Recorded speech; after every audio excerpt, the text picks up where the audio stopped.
పాకిస్తాన్ అనేటటువంటి దేశానికి జీవితకాలం ప్రమాదం, ఇబ్బంది ఏంటంటే సిగ్గుపడేదల్లా ప్రతి పాకిస్తాన్‌ని వ్యతిరేకించేవాళ్ళు లేదా పాకిస్తాన్‌లో నిన్నటిదాకా వాళ్ళ చేత పెంచబడినటువంటి తీవ్రవాద సంస్థలు వాళ్ళతో విభేదాలొచ్చినటువంటి సందర్భంలో పాకిస్తాన్‌కి గుర్తు చేసేది, మీ బతుకు 90,000 మంది లొంగిపోయి ఫ్యాంటులిప్పిచ్చి, ఆ ఫ్యాంటులతో విజయోత్సవాలు చేసుకున్నప్పుడు గుర్తులేదా అని. తాజాగా బెలూచ్ ఫ్రీడమ్ ఫైటర్స్ బె పాకిస్తాన్ దృష్టిలో బెలూచ్ టెర్రరిస్టులు చేస్తున్న వ్యాఖ్యలు అదే ఓపెన్‌గా.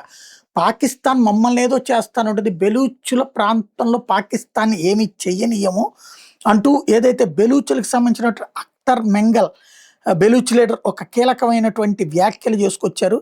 పాకిస్తాన్ గుర్తు తెచ్చుకోవాలి. ప్రపంచంలోనే గిన్నిస్ బుక్ రికార్డుకి ఎక్కిన 90,000 మంది సోల్జర్స్ చేతులెత్తి లొంగిపోయినటువంటి ఘటన. అది 6,000 మంది సైన్యం ఎదుట. అట్లాంటోళ్ళొచ్చి మమ్మల్ని ఏదో చేస్తారని మేమేం భయపడట్లేదు అంటూ ఘాటైన వ్యాఖ్యలు చేసుకొచ్చారు.